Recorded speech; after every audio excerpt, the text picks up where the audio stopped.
En este momento dará inicio la sesión solemne del Consejo General Universitario. Muy buenos días.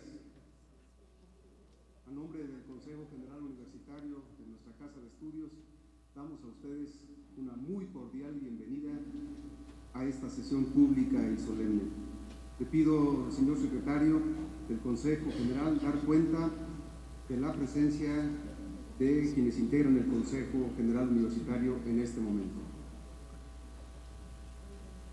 Señor presidente, de acuerdo con la normatividad de nuestra Casa de Estudios, se cuenta con el quórum suficiente para sesionar. Muchas gracias, señor secretario, por lo cual hacemos la declaratoria del quórum legal y damos inicio a esta sesión pública y solemne.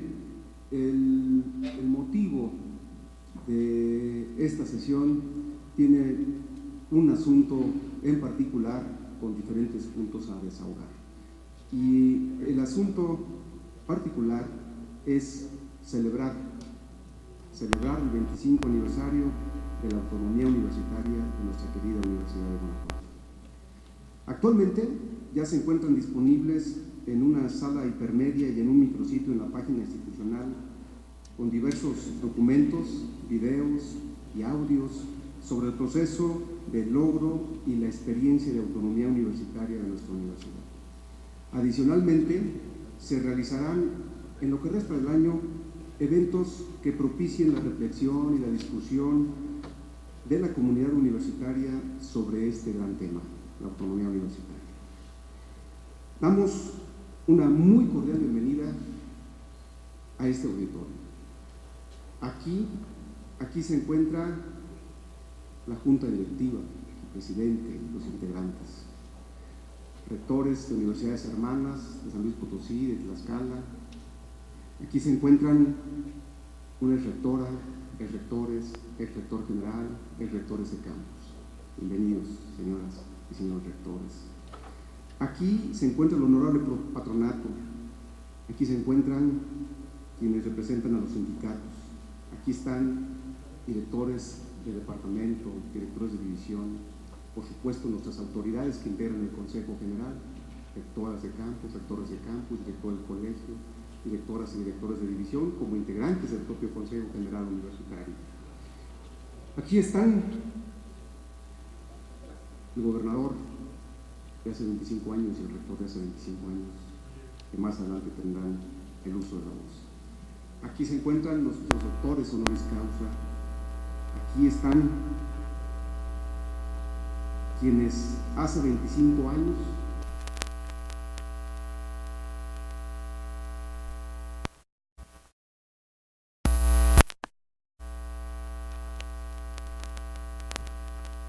quienes acompañaron al rector Romero Hicks de aquellos años en su equipo de trabajo.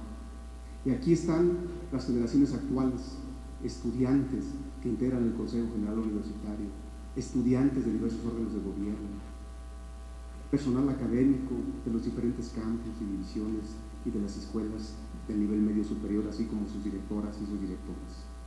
Aquí está la comunidad universitaria, rindiendo y rindiéndose homenaje por estos 25 años. Vamos a dar inicio a esta sesión, que por ser solemne no quita, por el contrario, refrenda un contenido altamente humano. Y amén de que durante todo el año estaremos desahogando diversas actividades para festejar este acontecimiento, particularmente el día de hoy consistirá en lo siguiente.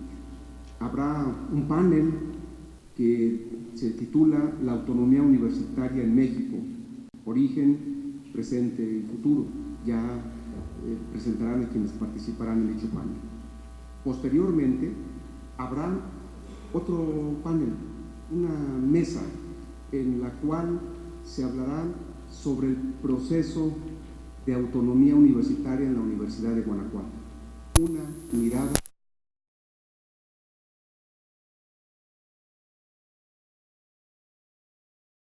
recibir aquí al señor gobernador constitucional del estado de Guanajuato, así como a la titular del Poder Judicial y al titular del Poder Legislativo, para cerrar esta sesión con una parte solemne que venga a darle la prestancia a tan significativo momento que hoy festejamos. En ese sentido, ya sin mayor preámbulo, le pido al señor secretario general y secretario del Consejo tenga a bien dar seguimiento, por favor, señor secretario, de acuerdo al orden del día, para que se le vayan desahogando cada uno de los puntos. Si fuera usted tan amable. Mucho gusto, señor presidente. Como ya fue expresado como parte de esta conmemoración, daremos paso en primer lugar al panel titulado Autonomía Universitaria en México, Origen, Presente y Futuro. Este panel será moderado por la doctora Elba Margarita Sánchez Rolón. Ella es titular del programa editorial universitario, a quien en este momento cedemos el uso de la voz. Le pedimos por favor a nuestros panelistas y a la moderadora tener la gentileza de ocupar estos lugares al frente del recinto para dar inicio con el panel. Muchas gracias.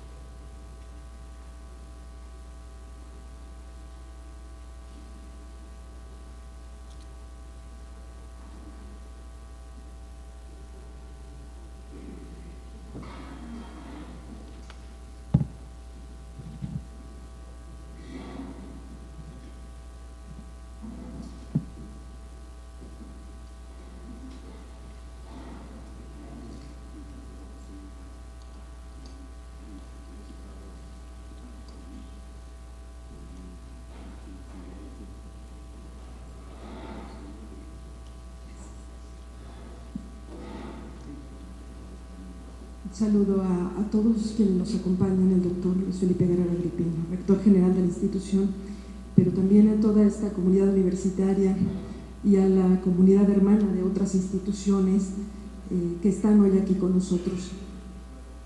Estamos hoy celebrando estos 25 años de autonomía universitaria, con el privilegio de contar con la presencia en este primer panel de 3 destacados invitados. Su participación es por sí misma un refrendo de la cercanía entre las instituciones y de que este tema reitera su vigencia y su relevancia para todos. Estamos además en un recinto tan emblemático como el del Consejo General Universitario y con la presencia entre nosotros, como ya se dijo, de rectores, de actores que estuvieron presentes en ese momento en el que nuestra institución hace 25 años obtuvo su autonomía. Es un placer para mí dar inicio con este primer panel, agradeciendo a todos su presencia. El panel lleva por título La autonomía universitaria en México, origen, presente y futuro. Están conmigo en esta mesa, se mencionaron ya sus nombres, pero quiero reiterar además, están 2 rector y exrector de instituciones que tienen una larga tradición y que fueron las primeras que obtuvieron esta autonomía universitaria. El maestro Manuel Fermín Villar, rector de la Universidad Autónoma de San Luis Potosí, el doctor Medardo Serna es rector de la Universidad Michoacana. Representan aquí la experiencia de 2 instituciones con amplia tradición en esta historia de autonomía y con la construcción de la autonomía que viene en algunos casos de origen mismo. Sobre eso vamos a platicar aquí, acerca de qué es lo que estamos celebrando en este día, de qué es lo que implica para nuestras instituciones el ser autónomas, el tener esta facultad de gobernarse, cómo entendemos la autonomía y al mismo tiempo hacia dónde podemos dirigir ese origen que en ocasiones es diverso, cómo las instituciones logran su autonomía y cómo finalmente refrendan su vigencia en momentos históricos distintos. En ese sentido me permito inicialmente también agradecer al doctor Carlos Payán que se encuentre con nosotros, porque además de la presencia aquí representada de 2 instituciones, de 2 universidades con una tradición de autonomía. Tenemos también la presencia del doctor Payán, quien ha sido secretario de la NUYES, pero también fue rector de la Universidad Autónoma Metropolitana, y que tiene además una amplia experiencia en el tratamiento de estos temas, artículos al respecto, por cierto, y con quien también vamos a conversar el día de hoy. Inicialmente me gustaría retomar el punto clave, porque estamos en una celebración y primero hay que preguntarse eso: ¿qué es lo que celebramos? ¿Qué implicación tiene para una institución universitaria esta facultad de gobernarse? ¿Qué implica? ¿Qué beneficios trae? Y quisiera iniciar cediendo el uso de la voz y llevando esta pregunta al maestro Manuel Fermín Villa.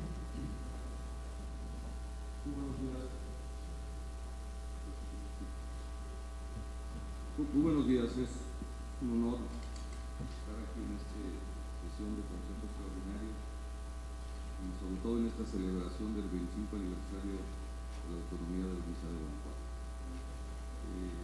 Estar en una sesión en donde están los consejeros, donde está la Junta de Gobierno, donde están los actores que tuvieron que ver con esta autonomía, el gobernador licenciado Carlos Medina, el rector, ahora el diputado Juan Carlos Romero Hicks, el presidente del Supremo Tribunal del Congreso del Estado de ese momento,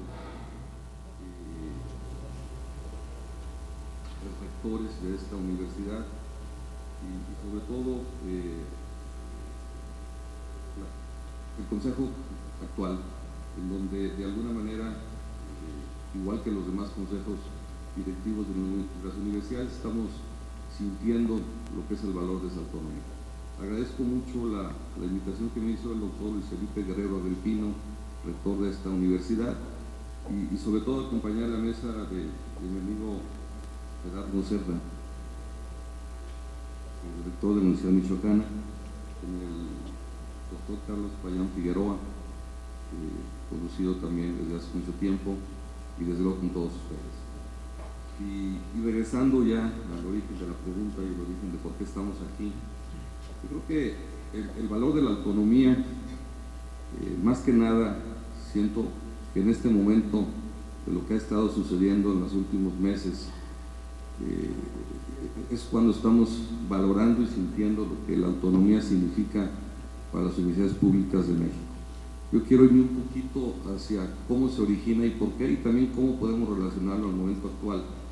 En el caso nuestro, y también coincide con la Universidad de Guanajuato, el origen fue el gobernador de ese momento, don Rafael Nieto Compeán, que fue ministro de Hacienda de Carranza, que fue constituyente de 1917, y que en ese momento también era un momento posrevolucionario, donde tenía mucho que ver las ideas nuevas de un nuevo país, las ideas que surgían en otros países de Latinoamérica y también hacia la universidad. Nuestra autonomía tiene mucho que ver con lo que los jóvenes en ese momento querían.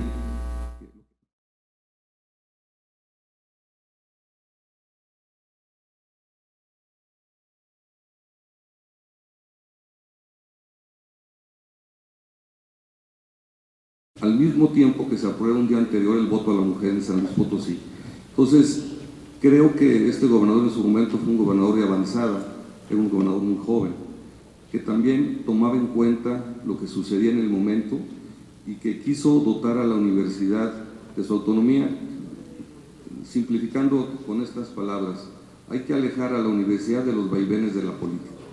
Esa fue una frase que nos ha definido todo el tiempo, en el caso nuestro, la autonomía, y yo sí quisiera hacerlo notar, en lo que llevo de rector, se ha respetado, y en mis antecesores, según me lo comentan ellos y yo me di cuenta, también se ha respetado. Entonces yo creo que ese es el valor más importante de lo que significa la autonomía en las universidades, lo que ha significado para nosotros y lo que tendrá que significar en un futuro para las universidades públicas. Eso nos ha permitido a nuestra universidad generar, desde luego con responsabilidad, con rendición de cuentas, crecer, generar una buena educación, una buena investigación, una buena difusión de la cultura, que venía también desde principios de su origen, y que también de alguna manera respondía a ese cambio postrevolucionario que coincide con el orígenes de algunas de las autonomías en nuestro país, y que quizás también podemos hacer un paralelismo a lo que sucede ahora y lo que tal vez el gobierno quiere generar, un movimiento diferente, un cambio diferente, pero yo sí diría que el respeto a esa autonomía es lo que de alguna manera hará que las universidades sigan siendo espacios donde se discutan las ideas, donde se genere conocimiento, sin ninguna atadura, sin ninguna responsabilidad partidista o de ideología, sino que sea un lugar donde se discutan, se comenten y se fomente esa libertad. Yo puedo comentarles mi ejemplo en el Estado. La universidad es un espacio donde se reúnen todas las corrientes políticas, las corrientes religiosas, y sigue siendo un lugar de respeto.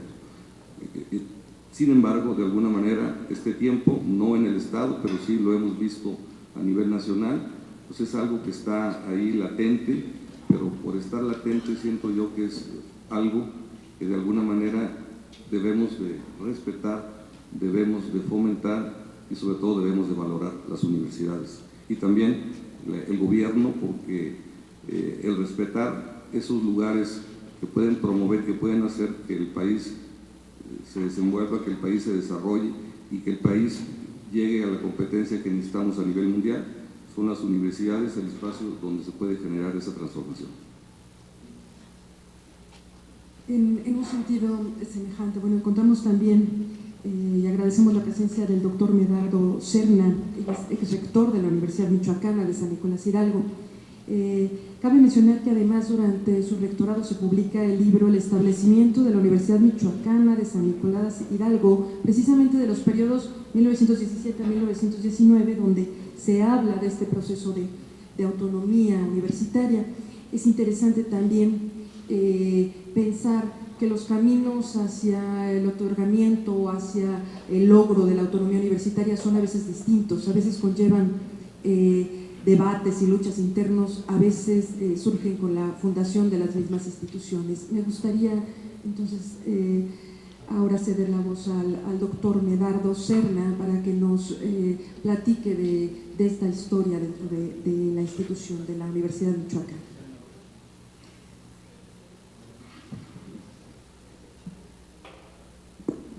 Muy buen día, agradezco la invitación que me hacen para estar aquí presente.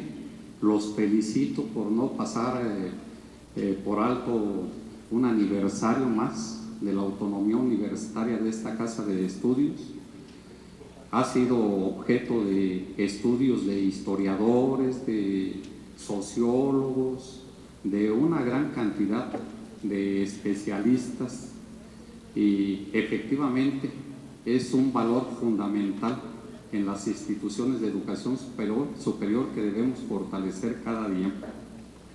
En el caso de la Universidad Michoacana de San Nicolás de Hidalgo, su autonomía viene de 1917, año en la que se funda por iniciativa del gobernador, el ingeniero Pascual Ortiz Rubio, y él hace en su proyecto de fundación de la universidad un esfuerzo muy grande con la oposición en aquel momento del Congreso del Estado para que la Universidad Michoacana de San Nicolás de Hidalgo, desde su origen, fuera autónoma.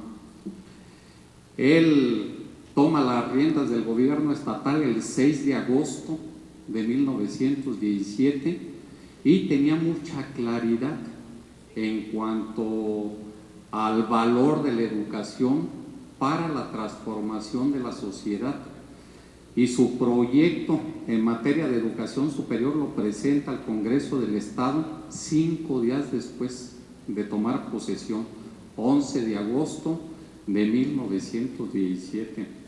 Establecía allí ya esta característica fundamental que fue después retomada por otras instituciones de educación superior, el de la autonomía universitaria, prácticamente con los rasgos que la conocemos actualmente, ya en su iniciativa y en la primera ley orgánica de la universidad, que se aprueba hasta 1919, en agosto de 1919, prácticamente se definen los rasgos para autogobernarse, para tener la libertad de cátedra y la libertad en sus planes y programas de estudios, para emitir su propia normativa, por señalar los aspectos más importantes. En un primer momento hay una oposición del Congreso del Estado y el mismo gobernador acude al Congreso del Estado. El 29 de agosto tiene una primera reunión, se empiezan a disipar las dudas y logra que el 5 de octubre se apruebe el dictamen de la fundación de la universidad, y dicho dictamen es promulgado el 15 de octubre de 1917. En plena Revolución Mexicana, en el mismo año en el que se promulga también la Constitución Política de los Estados Unidos Mexicanos, nace en México y en América Latina la primera universidad autónoma, 1917. Hace 2 años estuvimos conmemorando los 100 años, los primeros 100 años de la Universidad Michoacana de San Nicolás de Hidalgo, y fueron también los primeros 100 años de la autonomía universitaria. Será en un contexto fundamental. Como resultado de la revolución empiezan a nacer una serie de instituciones y la universidad pública no podía quedarse atrás.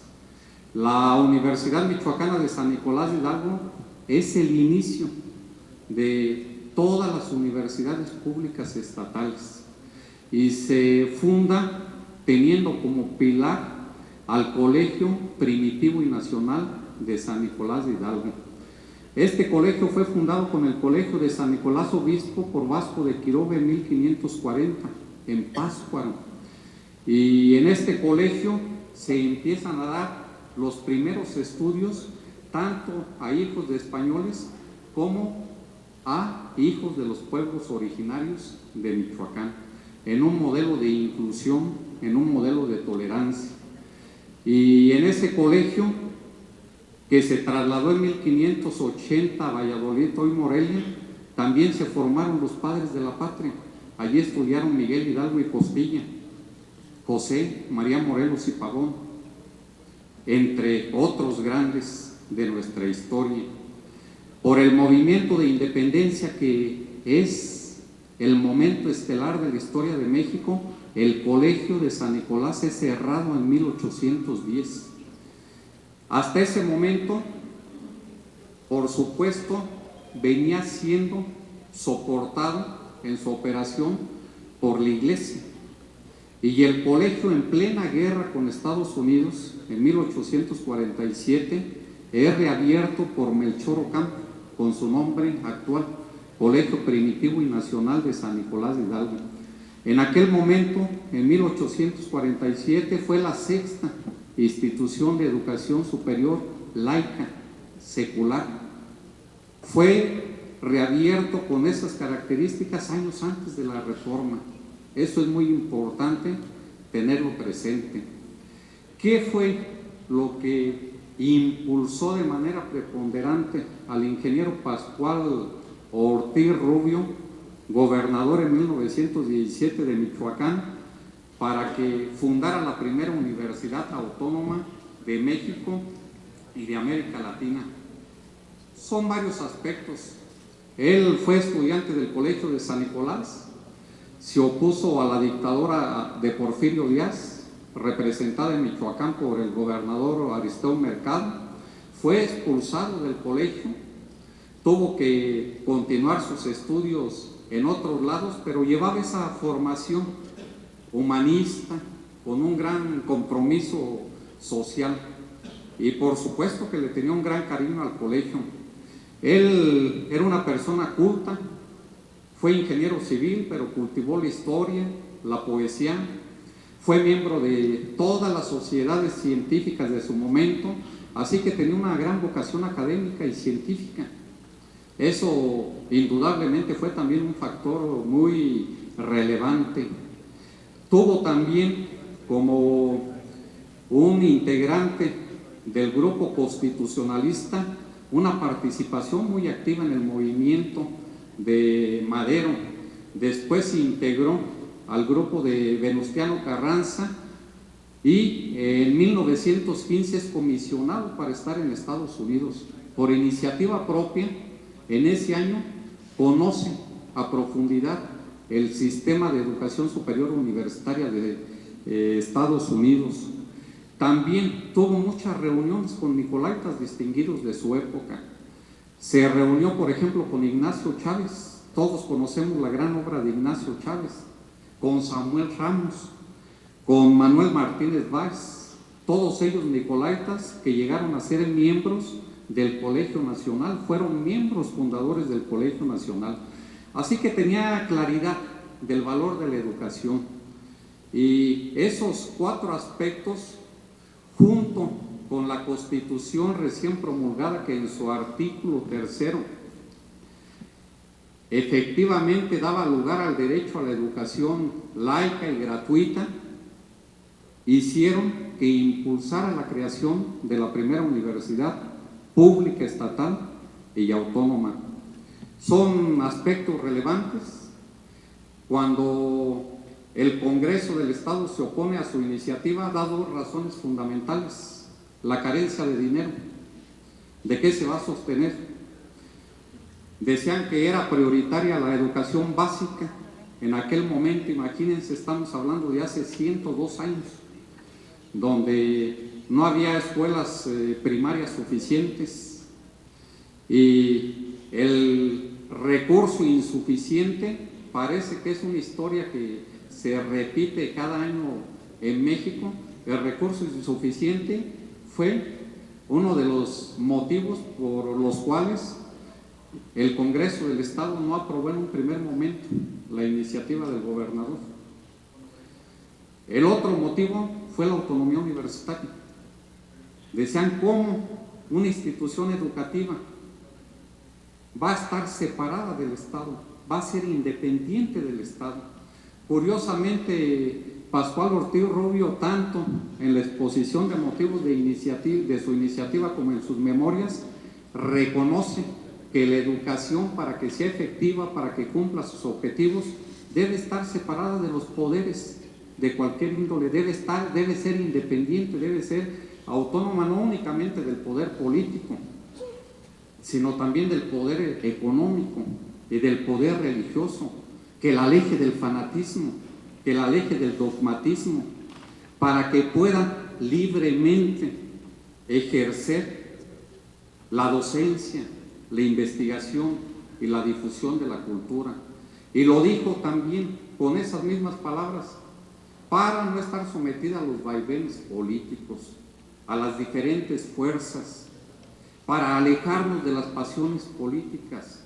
Obviamente él no hablaba de un aislamiento, hablaba de las condiciones esenciales que permitieran a la universidad desarrollar su misión y desarrollarla con calidad y desarrollarla con compromiso social. Ese es un contexto muy importante. Después de que la Universidad Michoacana obtuvo su autonomía, todos sabemos que prácticamente 1 o 2 años después vino San Luis Potosí, después la Autónoma de Sinaloa. En 1929 el gran referente, la Universidad Nacional Autónoma de México, y hasta 1980 sube a rango constitucional en el artículo 3, fracción 7, la autonomía universitaria. Es un momento histórico jurídico que da cauce a una nueva etapa en el país. Por supuesto que yo me quedo en este primer momento en el origen de la autonomía universitaria. Hay mucho que decir todavía del presente, del futuro de la autonomía universitaria, y en este momento abordo únicamente esa parte y el contexto. ¿Alguien se puede imaginar que en plena Revolución Mexicana nazca una universidad autónoma, pública, que en plena invasión de Estados Unidos, 1847, se reabra el Colegio de San Nicolás como un colegio laico, el 6º a nivel nacional? Qué grandes hombres nos precedieron y qué lecciones nos dieron.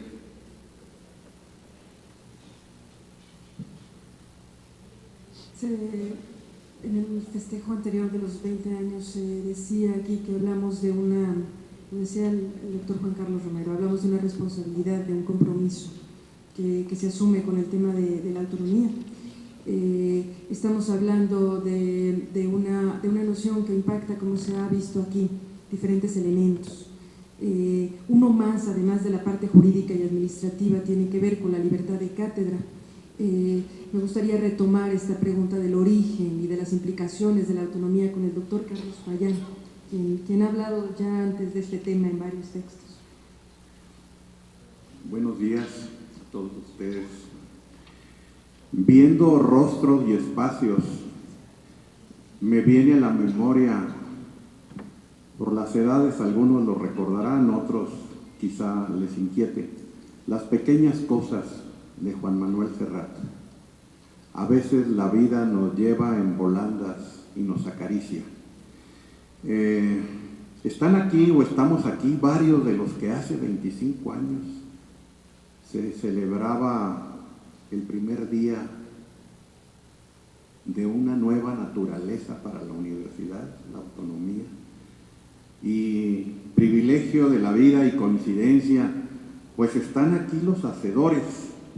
Todos han llegado, todos hemos llegado bien y en buenas condiciones.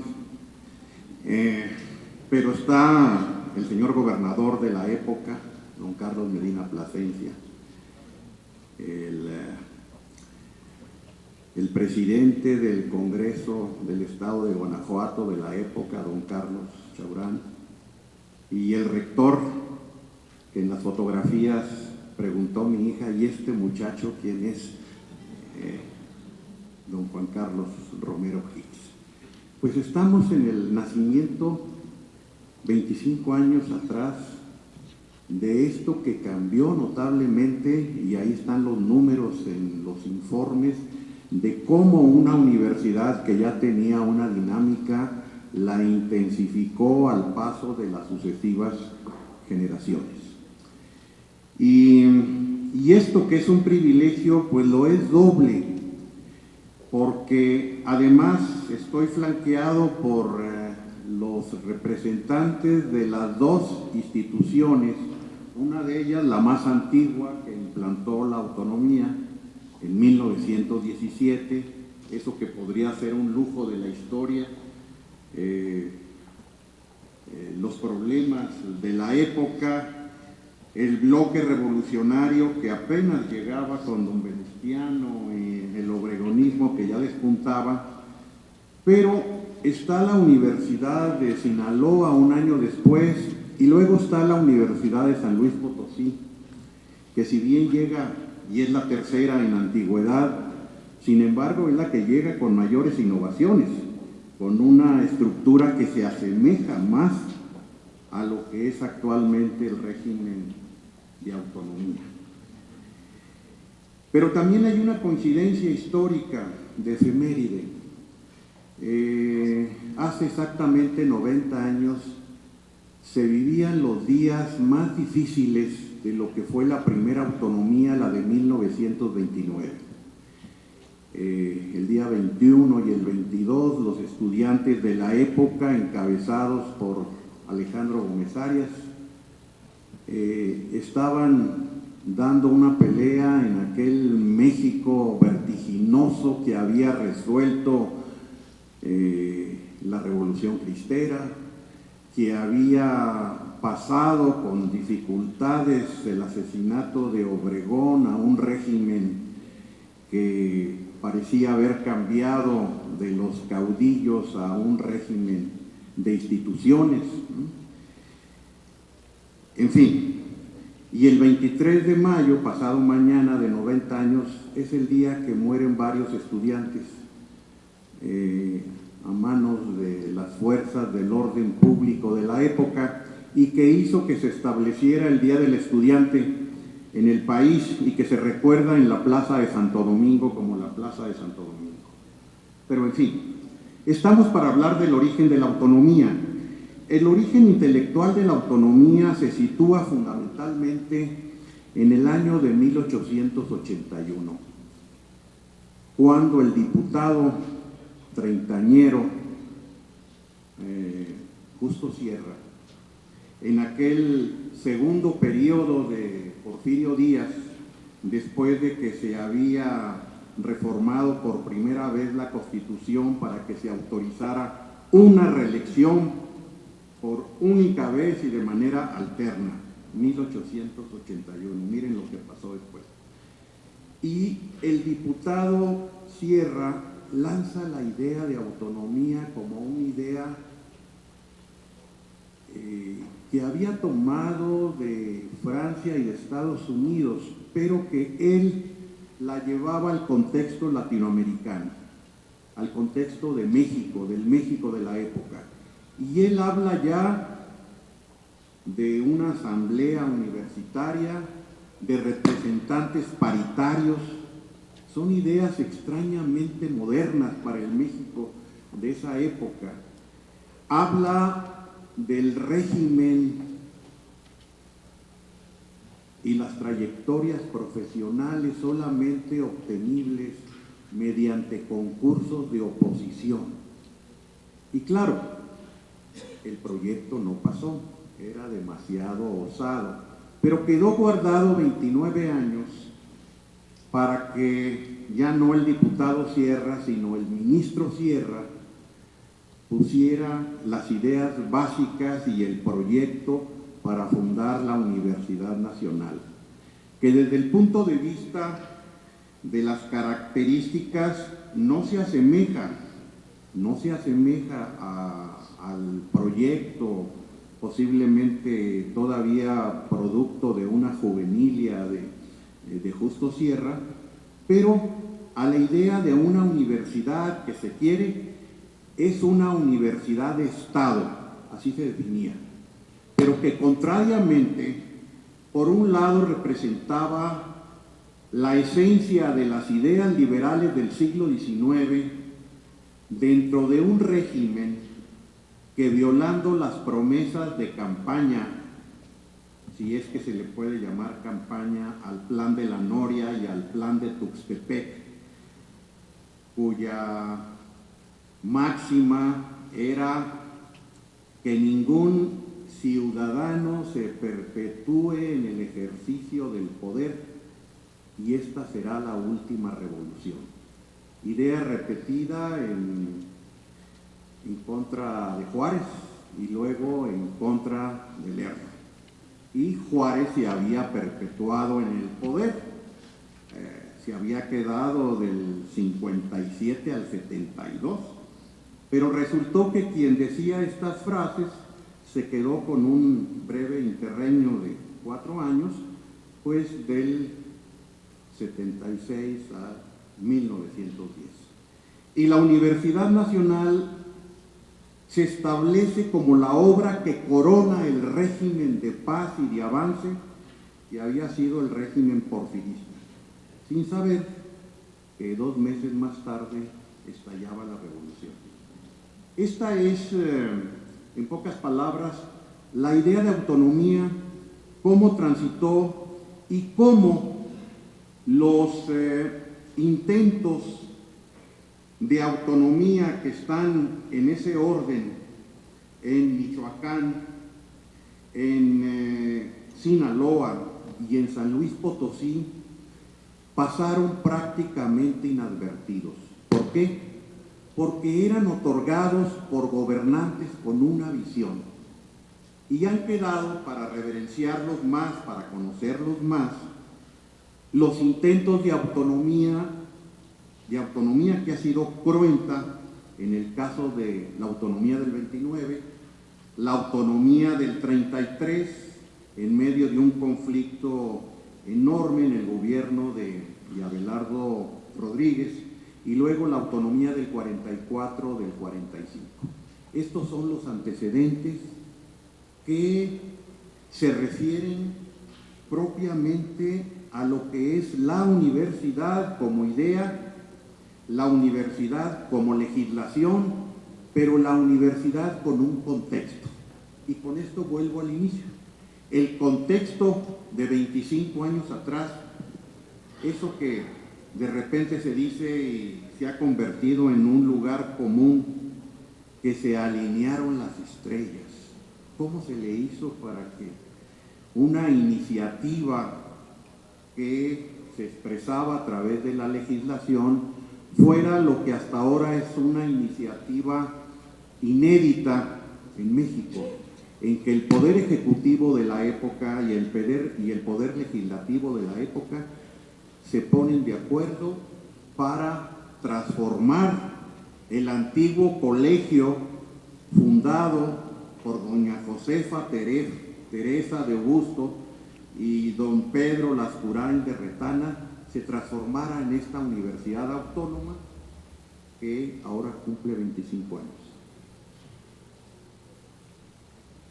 Gracias, doctor. Quiero retomar, decía el doctor Carlos Payán, si no me corrige, cada historia de las instituciones para llegar a la autonomía es distinta.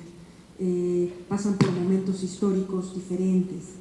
Me gustaría retomar un poco esto porque se mencionó en el caso de San Luis Potosí que hay una particular solidez al momento que ya se asienta también, me parece que de origen también en su ley orgánica.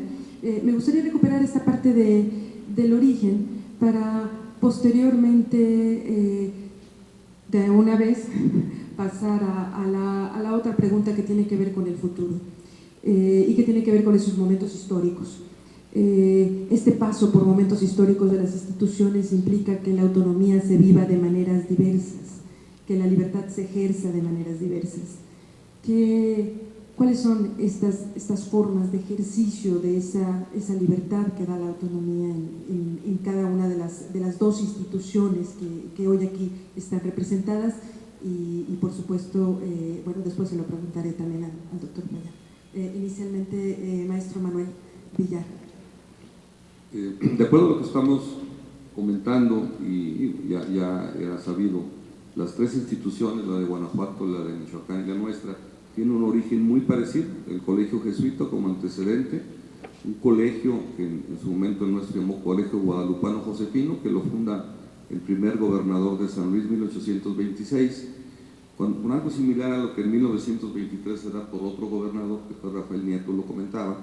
En ese primer colegio guadalupano, o sea, estudia Ponciano Arriaga, constituyente muy importante y para los abogados una fuente de estudio muy interesante, y que también, o sea, se convierte después en Instituto Científico y Literario, que también, como oíamos hablar hace un momento al doctor Payán en relación a la UNAM, genera a mitad del siglo XIX intenciones también provocadas por los alumnos de autonomía o de mejora, apoyo de los gobiernos también. En ese momento nuestra universidad, como antecedente científico y literario, mandan a estudiar a Europa a algunos que se convierten en investigadores muy interesantes, como Francisco Estrada, que en su momento tiene que ver con la generación de la electricidad, con Tomás Alva Edison, y entonces empiezan a generar un movimiento importante de cómo fomentar la educación en los estados. Viene después, en el caso del 23, la autonomía que ya describí al inicio, y también es muy interesante porque a nosotros nos da la autonomía el 10 de enero, y el 11 de enero ya había rector y ya había consejo directivo, es lo que comentaba hace un momento, y de los mismos antecedentes que tenemos ahora, compuesto por los directores de las escuelas de su momento, por un representante de los maestros, por un representante de los alumnos, y eso nos hace que el antecedente del actual consejo directivo, que es lo mismo que estamos en este honorable recinto, tenemos uno similar allá, se ejerce desde ese momento. Entonces eso le permite a la universidad tener ya una autonomía, pero tener también ya poder de decisión en lo que tenía que hacer, desde luego con el apoyo gubernamental en los recursos, pero sí con esa independencia, con esa autonomía de decisiones, que preguntándonos y reflexionando, la palabra autonomía para todos nuestras universidades significa mucho, y tiene mucho que ver. Ahorita en el camino venía pensando yo, venía manejando, veníamos en un coche y hablamos de autonomía, relacionado a autónomo. Autónomo es aquello que se maneja solo o que puede manejarse solo, y que relacionamos eso que significa lo que usted nos comenta de cómo ha sido el devenir después, pues es esa responsabilidad y esa manera de cómo se conduce una institución desde adentro, como lo dice también la Constitución, cuando ya en los años 80 se va a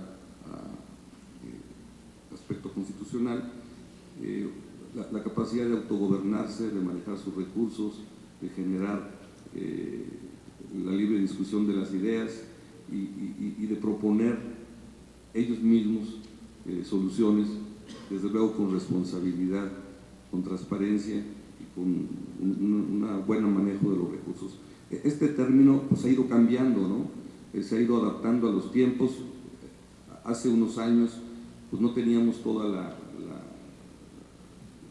la fiscalización que tenemos ahora, las auditorías superiores, la rendición de cuentas como se da, que debe de darse, porque si manejamos un recurso público tenemos que tener la capacidad de demostrarlo cómo y de qué manera, pero también con resultados. Entonces yo creo que eso, de alguna manera, al ir a la definición de lo que autonomía significa, pues es lo que nos ha permitido, de alguna manera, autogobernarnos, pero también dando resultados, como su origen lo dice, para preparar a los mejores hombres y a las mejores mujeres, en este caso para nuestro Estado. Decíamos que la autonomía es una noción viva, se ejerce, me parece a mí, reserva de la opinión de los expertos que están aquí conmigo en esta mesa. Si es algo que se ejerce, pues también tiene probablemente sus diferencias de acuerdo a los momentos históricos, pero también de acuerdo a las instituciones y su propia constitución, sus propias dinámicas. En ese sentido hablamos también, bueno, de presente, de futuro, esa autonomía viva, cómo la vivimos, que es la misma pregunta que hacía ya al maestro Manuel Villar, al doctor Medardo Serna, cómo la vivimos en las instituciones, hacia dónde va, cómo cambia con nuestras dinámicas. Podríamos hablar también de diferentes momentos de la autonomía, quizá precisamente a partir de que está vinculado con la cotidianidad de las instituciones y con un ejercicio fundamental para ellas. Sí, efectivamente no ha sido un tema de la autonomía universitaria que haya permanecido estático. Ha habido diferentes momentos históricos, todos recordamos en décadas pasadas cuando se impulsaba las universidades públicas con una orientación socialista, por poner un caso, y donde para muchos de los impulsores era común el depender directamente del Estado. De hecho, en muchos gobiernos, en muchos estados, incluyendo el de Michoacán, durante décadas el rector fue nombrado directamente por el gobernador, y eso no era mal visto, más bien era impulsado por esa orientación socialista que comentaba. Ha habido una serie de movimientos, no podemos ignorar el movimiento del 68, que fue un parteaguas en la vida democrática de nuestro país y que catapultó también el que la autonomía pasara a rango constitucional, junto con las movilizaciones de los universitarios, de los sindicatos, y en 1980 se tuvo ya la autonomía en el artículo 3º constitucional, con ese rango constitucional. La necesidad de abonar a la transparencia, a la rendición de cuentas, de tener elecciones también transparentes, que manifestaran de mejor manera la voluntad popular, pues es algo que viene marcando nuestro tiempo. Hemos venido construyendo una serie de instituciones, y la universidad como algunos piensan todavía, no es autónoma en el sentido de que esté al margen de la ley, no es un territorio ajeno al Estado de Derecho. Eso no es la autonomía, y eso yo creo que es uno de los grandes aspectos que todavía debemos fortalecer, porque hay grupos universitarios que nos visualizan como territorios, como islas ajenas a un Estado, y se sigue pensando que las instituciones del Estado no pueden actuar en la universidad cuando sea necesario, por ejemplo, cuando hay un delito, cuando hay un crimen, cuando hay un problema de esa naturaleza. Las universidades las universidades públicas autónomas recibimos recursos públicos, vienen de los impuestos que pagamos todos los mexicanos, y tenemos, por supuesto, que responder a ese apoyo que se nos da de la mejor manera posible. En el contexto actual, la universidad debe ser un pilar fundamental para la transparencia, para la rendición de cuentas. A veces se le carga la mano en ese sentido, pero yo no he escuchado a ningún rector, no he escuchado a ningún consejo universitario que esté en contra de esas buenas prácticas que debemos necesariamente fortalecer en el marco de la autonomía universitaria, en el marco de nuestra normativa. Somos sujetos obligados las instituciones de educación superior, y también es importante que por uno o dos asuntos que se presentan en todos los ámbitos de la vida pública en México de irregularidades, pues no se marque a las universidades como entes ajenos a la norma que en ese sentido nos hemos dado los mexicanos. Yo desde este espacio refrendo ese compromiso de la universidad pública. En su momento, cuando fui rector de la universidad, todos los rectores lo hicimos, y es muy importante en el marco de este panel el que se mantenga esa situación. La universidad tampoco debe estar ajena al contexto en el que vivimos los mexicanos. Hay características específicas que nos duelen, que nos lastiman. Está la desigualdad, está la pobreza, está la diversidad cultural, están tantos temas que deben tratarse con gran altura y que deben ser parte de la vida cotidiana de la universidad, como el respeto a la diversidad, como la pluralidad, que se tienen que dar también en el marco de la autonomía universitaria.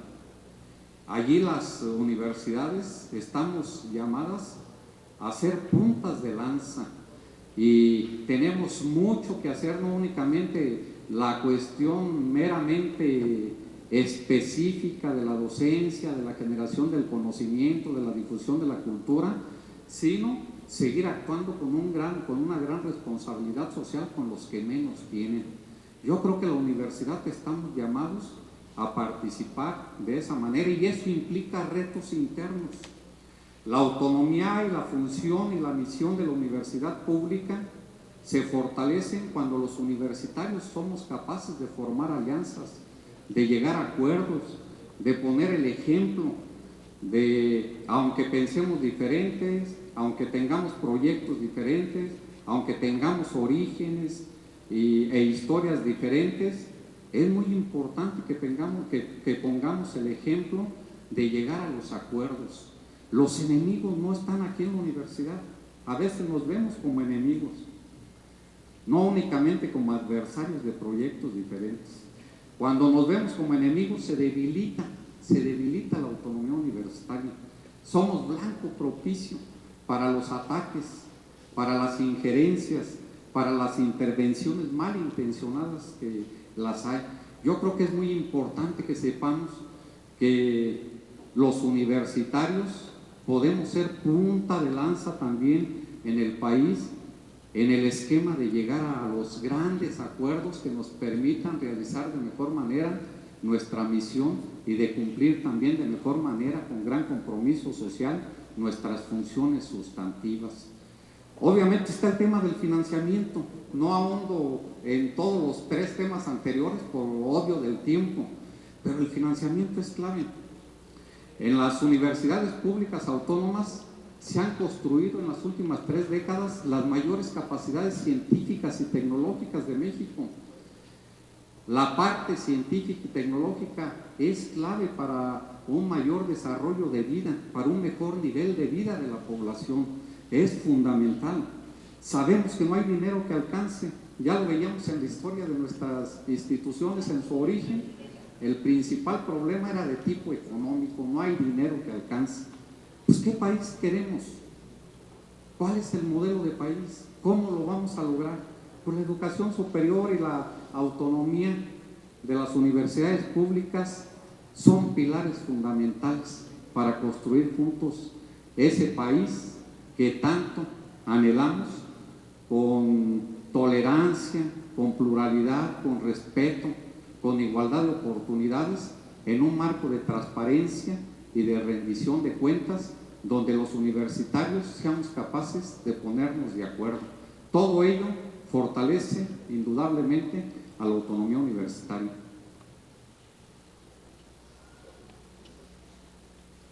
En este mismo contexto, si tenemos entonces estas diferencias de momentos, si tenemos retos distintos, horizontes distintos, tenemos también formas distintas de ver la autonomía, doctor Carlos. Tenemos como formas diferentes de concebir la autonomía, tenemos que variar nosotros también y posicionarnos de forma distinta a estos momentos históricos que ya se mencionaron como origen para esta construcción de un ejercicio de la autonomía universitaria. Puede parecer también un lugar común, pero es necesario reiterarlo. La autonomía se inscribe o se debe inscribir siempre, y no siempre ha sido así, dentro del Estado de Derecho. Si algún problema tenemos en nuestro país es Estado de Derecho y conductas asociadas contrarias a esto. La autonomía es derecho, pero es responsabilidad, como lo decía muy bien el doctor Medardo, y lo vivió intensamente en sus años de rectorado. Y ha habido usos, y hay abusos de la autonomía. Y aquí el contexto es muy importante. Mientras el país se mantuvo, diría hasta 82, hasta la reforma política de López Portillo, pues la oposición política se refugió en varias de las universidades y esto trastocó el funcionamiento normal, de acuerdo con sus propias normas, a muchas instituciones. Se dio la reforma política, luego vino la alternancia y las cosas fueron cambiando. Y han cambiado radicalmente y es mucho el avance que ha habido en las universidades. Sin embargo, a mí me preocupa, uniendo presente con futuro, ya van 2 ocasiones que escucho, y seguramente ha habido más, en estas conferencias de prensa mañaneras, un tema que empieza a repetirse y que pareciera que se quisiera obtener una respuesta en el sentido de quien hace la pregunta. ¿Qué piensa hacer, señor presidente, con estas universidades que se han comportado mal? Comportado mal es que está en el ambiente de manera muy intensa el asunto de la estafa maestra. Y le sugieren una respuesta. ¿No cree que es necesario establecer auditorías cada mes? Hay una evidente ignorancia en esto y hay una evidente ignorancia de lo que se ha avanzado en esta materia, que ya lo mencionó nuestro representante de la Universidad Michoacana.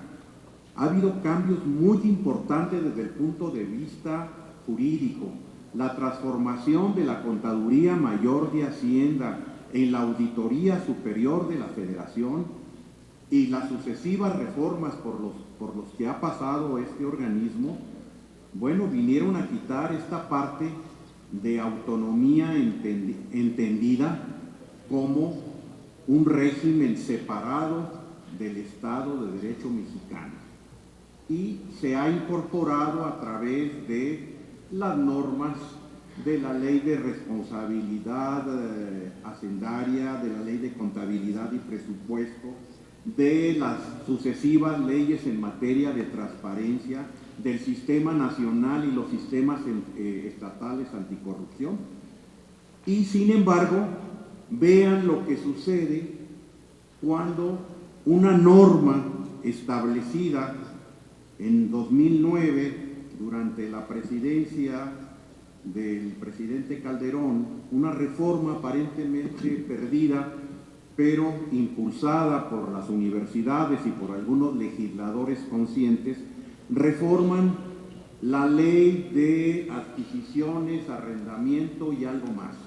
Y en el artículo primero se permite que las instituciones de educación superior, que son autónomas por ley, y esto tiene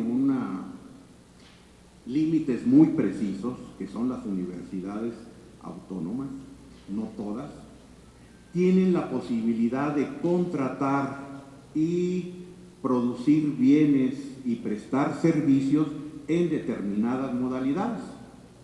Vean lo que pasó con los usos, lo que llamo los usos y los abusos en materia de la autonomía, que varias dependencias del sector público, para eludir esta ley, empezaron a utilizar algunas universidades, muy pocas autónomas, creo que no son más que 2 o 3, pero varias universidades públicas dependientes de la Secretaría de Educación Pública, a las cuales les otorgaron en una especie de interpretación liberal la posibilidad para conducirse en esta materia de tal forma que se eludiera la normatividad nacional. Resultado, pues, una universidad contrató el concierto de 75 millones de pesos en el Zócalo para lanzar, vean la contradicción, la cruzada contra el hambre, 75 millones para eso. Y así las cosas. Pero el reiterar que la universidad pública está mal y que pareciera formar parte de una campaña desconoce todo este conjunto de avances que la mayor parte de las universidades honra con su actuación permanente, y que ciertamente algunas conductas de funcionarios, las universidades no tienen conductas por sí mismas, deshonraron, y que permanece como algo que en el imaginario colectivo suele llevar a muchas personas a pensar que las universidades están funcionando mal, y que posiblemente, y ojalá no suceda, que alguna iniciativa de ley federal le quite esta característica que hasta ahora tiene, porque todavía está vigente, la ley en materia de adquisiciones y arrendamientos. De nada sirvió que la Auditoría Superior de la Federación pusiera en guardia sobre estas cuestiones desde hace muchos años de lo que estaba pasando. Excitó a la Procuraduría General de la República, ahora extinta, para que investigara, y los índices de impunidad, que se sitúan en el 99%, pues creo que se fortalecieron, y la Auditoría Superior de la Federación, parte del Poder Legislativo, no tiene posibilidad de actuar sino a través de esta dependencia que era del Poder Ejecutivo. Tiene ahora un régimen especial como Fiscalía General de la República. Pero diríamos, para concluir, hay una buena construcción del sistema universitario mexicano. Hay deficientes y a veces muy anómalas realidades que se desprenden de ellas. Y ahora, con la reforma educativa ya en vigor, por lo menos a nivel constitucional, pues vienen seguramente problemas nuevos, particularmente el que tiene que ver con la universalización en materia de obligación para el Estado mexicano en educación superior, la gratuidad correspondiente y las cantidades que conversando se decía que son de 13.500 millones lo que se requerirá, pero parece que se puede llegar fácilmente a los 30.000 millones, porque la Universidad de San Luis Potosí, la Universidad de Guanajuato y la Universidad Michoacana, pues no podrán cobrar por esta magnífica disposición, pero una vez más el contexto, ¿qué nos dirá en esta materia de financiamiento? ¿Viene o no viene una convención nacional hacendaria que determine las aportaciones por parte de los diversos órdenes del régimen nacional? Si la federación seguirá financiando en los términos en que lo ha venido haciendo, si la obligación de los estados, hay estados que financian con una mitad del presupuesto y hay estados que financian con un 5% del presupuesto a su universidad estatal, aquello que hace muchos años se llama todavía la federalización del sistema universitario por la vía de los hechos, del financiamiento. Guanajuato está muy bien situado en esta parte, equilibrada como varios, ¿no? Pero aquí debe darse una reforma seguramente de mayor calado para que este aspecto de la universalización sea efectivamente de manera gradual y poniendo en juego todos los dispositivos que apuntan hacia este problema histórico del financiamiento universitario. Estamos ya casi al borde de la siguiente mesa, pero les pediría nada más unas pequeñas palabras, un par de líneas de cierre a cada uno de nuestros invitados, de una breve reflexión final para no despedirnos aquí a la mitad de todo. Respecto a este reto, ¿dónde estamos? Bueno, yo quisiera comentar las universidades, de acuerdo a encuestas que se han hecho no ahora, sino últimos años, de las instituciones del país son las que salimos mejor evaluadas, en las que confía la sociedad, en las que reconoce la sociedad. Por eso debemos ser ejemplo de responsabilidad de todo, ¿no? Pues, la autonomía tiene que ir cambiando, tiene que irse adecuando al tiempo, pero siempre con esa responsabilidad para generar la confianza de la sociedad. Un ejemplo rapidísimo: hace unos días tuvimos en San Luis Potosí, cerca de la ciudad, incendios como nunca habíamos tenido, incendios muy fuertes, que incluso colindaban aquí con Guanajuato, y cuando entra a la universidad a apoyar, no en ir a apagar, sino con todo su equipo científico, como todas las universidades lo tienen, pues hay tranquilidad también de la sociedad. Ese es un ejemplo de muchos en donde las universidades ayudamos y apoyamos a la sociedad. Por eso debemos ser instituciones con responsabilidad social, instituciones en las cuales esa autonomía, y me refiero a lo que decía Medardo hace un rato, antes se ha entendido como una extraterritorialidad y se refugiaban ahí quien chocaba, quien no quería que lo detuvieran, y no, pues eso no es el entender la autonomía, sino el manejar responsablemente todo. Pero yo creo que lo más importante es seguir siendo responsables, porque las universidades públicas, autónomas, vivimos de ese apoyo, de ese subsidio que nos da la sociedad, y tenemos que regresarle a esa sociedad con creces lo que nos da, y para lo que nos da, que es para educar, para investigar y para generar, como yo lo decía, las mejores ideas, las mejores propuestas que ayuden a esa sociedad a salir adelante. Por eso el tema de la autonomía tan discutido últimamente deberá seguir siendo discutido, pero también deberá ser un valor y un baluarte en donde las universidades podamos distinguirnos como entes de responsabilidad social. Gracias, maestro. Doctor Medardo. Sí, gracias. Qué bueno que nos hemos dado la oportunidad, a iniciativa del rector general de la Universidad de Guanajuato, de reflexionar sobre esos temas. Yo creo que en cada universidad, una vez al año, debemos dedicar al menos un coloquio para hablar sobre autonomía universitaria, porque no podríamos entender el desarrollo en todos los ámbitos de las universidades públicas sin la autonomía universitaria. Y debemos también ser responsables de esa autonomía. El país lo demanda. Yo iba a decir exactamente lo que dijo Manuel, que me antecedió en esta última intervención. Somos de las instituciones mejor evaluadas por la opinión pública. Aquí están las hijas, están los hijos de millones de mexicanos. Y estamos haciendo efectivamente patria a través de la educación y de una educación con calidad y con pertinencia. Y es necesario que reprendemos ese compromiso por lo menos una vez al año. Tenemos pocas oportunidades, ojalá en todas las universidades se abran este tipo de espacios que nos permitan reflexionar sobre la autonomía universitaria. Está en nuestra raíz. En el caso de la Universidad Michoacana, ya 102 años.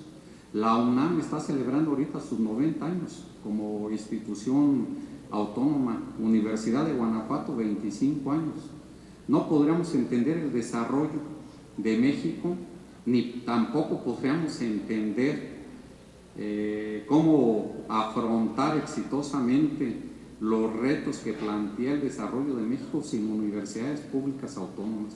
Somos responsables de ello y hay que seguir adelante. Y nuevamente felicito a esta comunidad, a su rector general, a quienes hicieron posible esta autonomía, al gobernador Carlos Medina Plasencia, al rector Juan Carlos Romero Hicks, que nos ha atendido muy bien desde la Cámara de Diputados del Congreso de la Unión. Un agradecimiento también por ello, y a quienes han hecho posible este fortalecimiento es importante que les agradezcamos. Doctor Carlos. En algún momento de los años 60, Jorge Ibargüengoitia, reflejando el contexto y cuyas cenizas reposan en el parque de un héroe en contra de los franceses antes de la presa de La Hoya, empezaba su cuento diciendo: sucedió un día que se violó, una tarde que se violó la autonomía universitaria. Y luego contaba una historia muy simpática, pero vuelvo al contexto. Era tan frecuente esto que seguramente si a Bianca no le hubiese jugado una mala pasada a este guanajuatense ilustre, pues no podría ahora escribir algo parecido.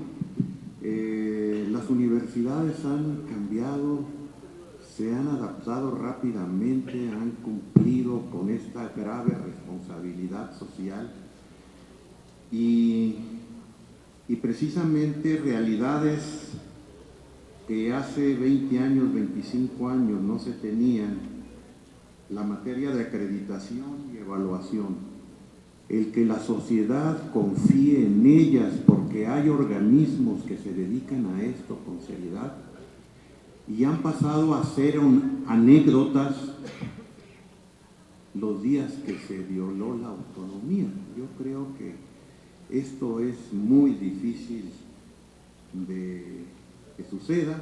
Baste con recordar este error que se cometió cuando se presenta la iniciativa para reformar el artículo 3º y que la fracción séptima pues no apareció, ¿verdad? Entonces posiblemente en tono jocoso podríamos escribir, si hay aquí alguien, habrá alguien que escriba un cuento: sucedió un día que no se violó la autonomía. Muchas gracias a todos.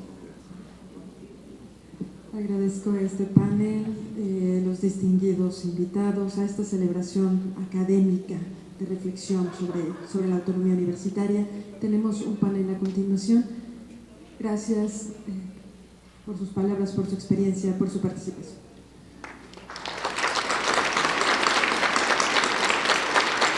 Finalmente, el Consejo General Universitario, a través de su presidente, realizará la entrega de reconocimientos por su participación a nuestros panelistas. El doctor Luis Felipe Guerrero Agripino, rector general de la universidad y presidente del Consejo General Universitario, entregará el reconocimiento al maestro Manuel Fermín Villar Rubio, rector de la Universidad Autónoma de San Luis Potosí.